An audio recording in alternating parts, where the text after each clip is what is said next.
Welcome, or welcome back to Scripture Jots. I'm Father Rick Jaworski of the Companions of the Cross. This is our 8th installment, which I've entitled Assumptions. We all make assumptions. We have to. We can't live without making assumptions. They're inevitable. And sometimes the assumptions we're going to make are going to end up being incorrect. That's inevitable. And it's okay. There's nothing wrong with that whatsoever. The only thing for us is we have to be willing to give up those assumptions once we see that they were incorrect. And in reading the Bible, studying the Bible, we're also going to make assumptions. A lot of times the things we assume are the things that we're used to, the way we think. That maybe the customs are going to be the same as we're used to, words are going to be used the same as we're used to using them, and so on. But it might end up that that's not always the case when we're looking at the Bible. So, for example, going over to Matthew chapter 1, verse 25. I'm going to start at verse 24, though. When Joseph awoke from sleep, he did as the angel of the Lord commanded him.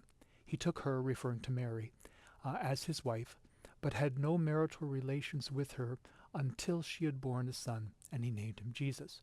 I just want to focus on that one word, until, which, as you can see if I'm focusing on the English, at the same time it's highlighting over here in Greek, heos hu. I just want to pull up now a Word document. So this heos hu in Matthew 1:25, this until, if we took it Raymond Brown, Father Raymond Brown, The Birth of the Messiah, his commentary there, he mentions this assumption. In English, when something is negated until, like he negated, it's like Joseph had no relations with her until, Jesus was born. When something is negated until a particular time, occurrence after that time is usually assumed. However, in discussing the Greek heos hu after a negative, not until, not before, these authors point out that in Greek and Semitic, Hebrew is a Semitic language. In Greek and Hebrew, such a negation often has no implication at all about what happened after the limit of the until was reached. So the immediate context, remember last week we were talking about context, favors a lack of future implication here. For Matthew is concerned only with stressing Mary's virginity before the child's birth, so that the Isaiah prophecy will be fulfilled. The virgin will bear a child. It is as a virgin that Mary will give birth to her son. As for the marital situation after the birth of the child, in itself this verse gives us no information whatsoever. If we want to look at another commentary, the one from the International Critical Commentary series, that's the ICC part here, Davies and Allison, they mention, this retrospective observation does not necessarily imply that there were marital relations later on, for heos, following a negative, need not contain the idea of a limit which terminates the preceding action or state. And they give an example from the Bible itself, Genesis 49:10. Now, obviously, if we're talking about Greek, so they're talking about the Greek, the Septuagint, LXX is the Greek Septuagint version of the Old Testament. So if we look at the Greek version of the Old Testament at Genesis 49:10. So I'm now going to shift from Matthew 1:25 to Genesis 49:10. And at least in the LXX, the Greek Septuagint, where it's going to have that heos.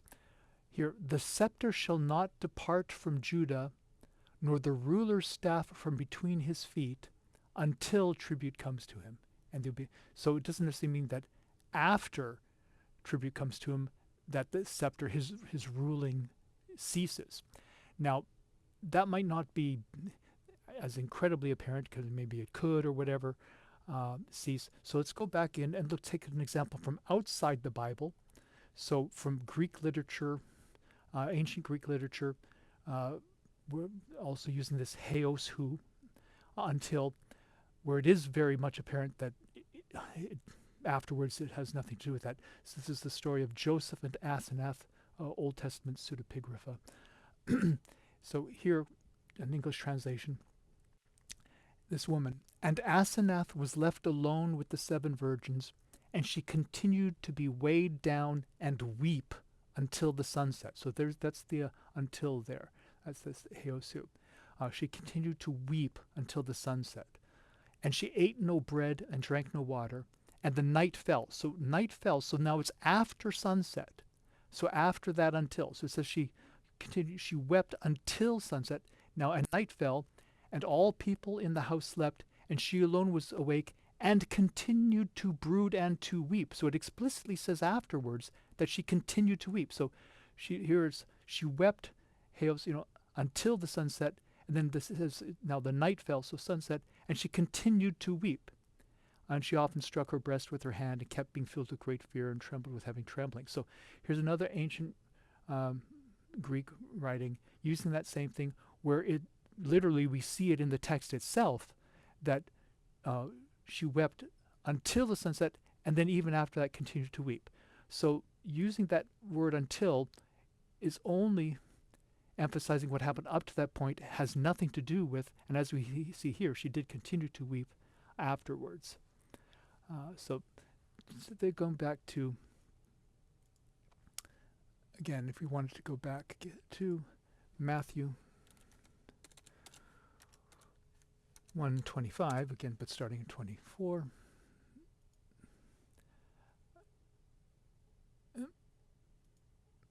Didn't go back.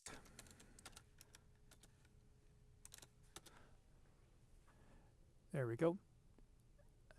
Where again, so therefore, when Joseph takes Mary as his wife, but had no marital relations with her until, it doesn't necessarily mean they had children afterwards. Again, just as an assumption we might make that isn't necessarily true. Now I'm going to go to my side thing. Another assumption. 10 Commandments.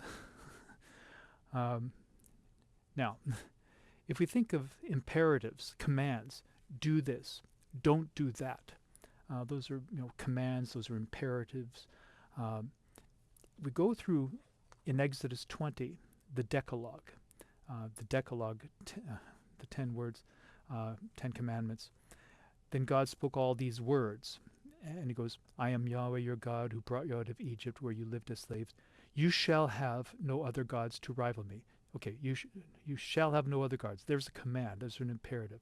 Now, technically, we should be looking at the original text, the Hebrew, and see where there are verbs that are in the imperative that are in the original text. But you shall have no other gods to rival me. You shall not make yourself a carved image or any likeness of anything in heaven above, on earth beneath, or in the waters under the earth. You shall not bow down to them or serve them. So right there, no other gods, no carved image, not bow down to them.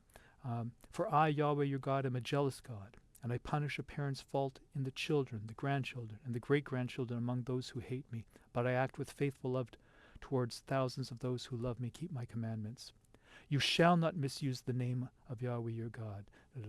Remember the Sabbath day and keep it holy. For 6 days and so on. Then, honor your father and mother. You shall not kill. You shall not commit adultery. You shall not steal. You shall not give false evidence against your neighbor. This is the New Jerusalem Bible translation, by the way. You shall not set your heart on your neighbor's house. You shall not set your heart on your neighbor's spouse or servant, man or woman, or ox or donkey, or any of your neighbor's possessions. So, problem is, if we count up the imperatives, there's more than 10. Now if we want 10, we're going to have to group them. The 10 commands appear again in Deuteronomy chapter 5. In Deuteronomy chapter 5, 10 commandments. Again, you will have no other gods. You have no gods other than me. You must not make yourself any image or any likeness. There's a little bit of a difference, though. You must not commit adultery. You must not steal. For example, if we go towards the end, whereas in chapter 20, you've got, you shall not set your heart on your neighbor's house. You shall not set your heart on your neighbor's spouse or servant, man or ox or donkey. In Deuteronomy chapter 5, it's slightly grouped differently. You shall not set your heart on your neighbor's spouse. You must not set your heart on your neighbor's house or field or servant, or donkey. So they're grouped slightly differently. So, why do we even call them the 10 Commandments? Well, the Jewish people themselves refer to them as the Ten Commandments.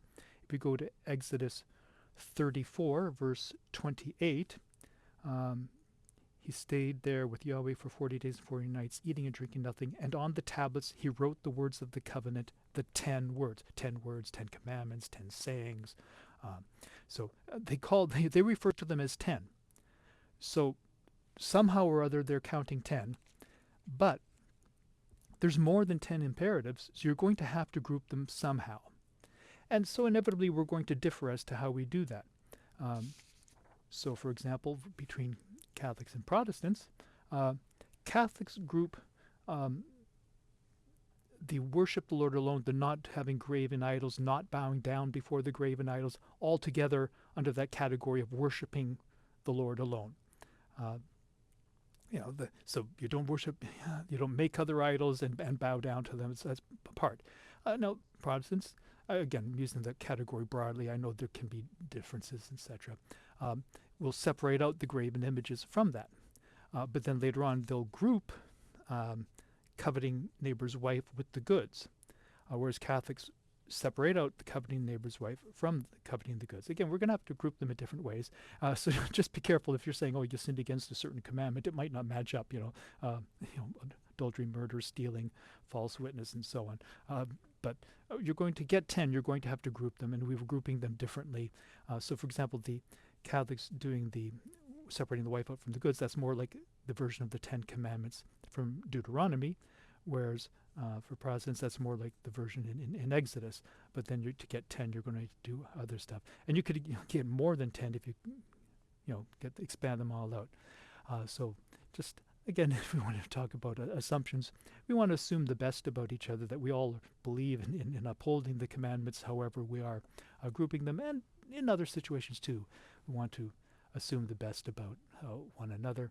And again, if it comes to studying the Bible, we're going to make assumptions. Sometimes we're going to be wrong in our assumptions. We just have to be willing to correct our course when that happens. So God bless you. Have a wonderful day. May you be blessed. I'm going to add a little thing regarding assumptions. Just a story I'd once heard, which I believe it was told as a true story. Apparently, there was a Protestant pastor who was really afraid of failure. This has to do with when I say we're going to make assumptions, and inevitably we're going to be incorrect about some of them, be wrong. This one story was that this Protestant pastor named Judson was really, really afraid of failure. And one day the Lord told him, he heard him in prayer or whatever, that Judson, I want to cure you of your fear of failure. I guarantee you will fail. Yes, all of us will fail. That doesn't define us, though. Just get up, go back to the Lord, keep on going. God bless you. Oops, I've got to do my little outro. Yep. Back up. Here we go. There's my little thank you for watching screen, just so I can end like normal. God bless. Goodbye.